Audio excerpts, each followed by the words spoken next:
What's up, guys? It is Natasha. I am the budget editor-in-chief, and I'm here with...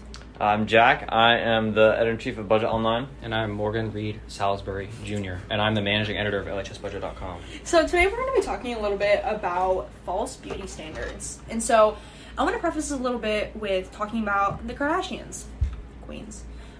Basically, the Kardashians have come out and say, like, you know, they don't have plastic surgery, they don't have implants, they've never gotten a BBL. However, to many young girls growing up now and, like, seeing someone's like that be the standard can be really, really tough, and knowing that people claim that it's natural. So do you think, as a person, like, as an individual, they owe the public an explanation of what they did to their body, or do you think that it's their personal private business?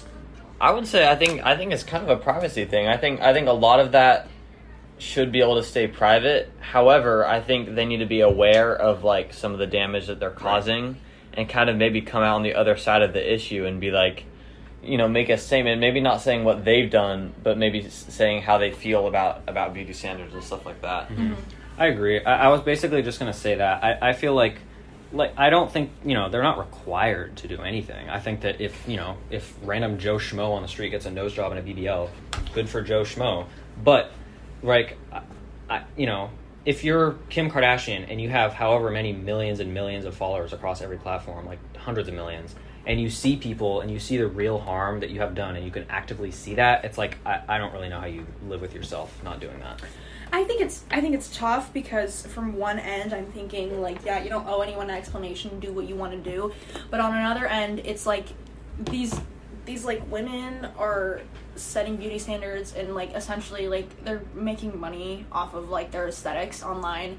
And so, like, when young girls and, like, people in general are, like, seeing that and hearing that they're, like, swearing to death that it's natural, I think that's tough for many people. Right. And I think in that specific case, I don't know. I don't see how... I mean, they can't be forced to do anything. I think, ethically, it's clear that they should put out some sort of statement.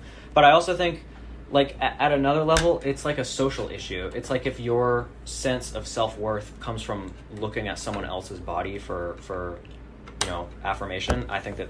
And I know, it's like that's not a voluntary thing and stuff like that, but I feel like it's a greater issue than just them. Yeah, I agree. It's hard. I go back and forth on this constantly because I'm thinking, like, I don't think anyone needs to be, like, coming out of the hospital and saying, like, I would just like to make an announcement I did get a BBL. Right. You know? Like, but I think even going as far as, like, saying, like, yeah, I've had work done can like, help people who, like, have those, like, false beauty standards in their mind. The first Kardashian or Jenner that I've seen ever speak about any of these issues has been, Khloe Kardashian, but hers was more in a retrospective way. She always used to say, like, I was always a fat sister and stuff. But Kylie Jenner had a whole moment on one of the recent seasons where she talked about, like, we need to be more conscious about the standards that we are putting out there, because they all have kids now, and so they have these girls, and, like, they're seeing how these girls are starting to look at themselves and see, like, am I supposed to look like that? And, like, realistically, like, no. Like, you know, like, if you look like that, then cool, but, like, it's just not natural, and it's hard for people to understand that. I think it's a crazy statement. Well, not your statement. I just think it's a crazy reality, I think is what I meant to say. That it's like, these are not good people. Like, the Kardashians are really horrible people. If it genuinely takes you to have your own child and to watch that, the person that you feel so emotionally attached to, your own child, if that is what it takes for you to have a child and for them to grow up and start to have these beauty standards, for you to realize that you have done something wrong and that you need to rectify it and how much damage you have done, then I feel like that's an issue with them. Like you are not a good person if only now you are saying, oh, maybe I should have said something and not set these unrealistic right, like standards. You're saying if you have to sympathize, you should have been able to right empathize. It's like they should have done this decades ago, not just because now they're having children. It's like, yeah. Now because it affects me, now because it affects people that I am blood related to, now I will make a statement and be like, no, sweetie, you look just beautiful the way you are, you don't need to get a butt job. Like, it's like, you know what I mean? It's just like, why does it take that? Like, yeah, it's also like, what, like, these, I don't know, confusing. Well, they are, like, coming out and, like, making money off of the way that their bodies are shaped. Like, they're doing these fashion shows and they're doing all these like SNL skits where they talk about their tiny waists and stuff. And so you can't, my thought is like, you can't, you know, reap the benefits without like understanding the effects of like what you did. Yeah.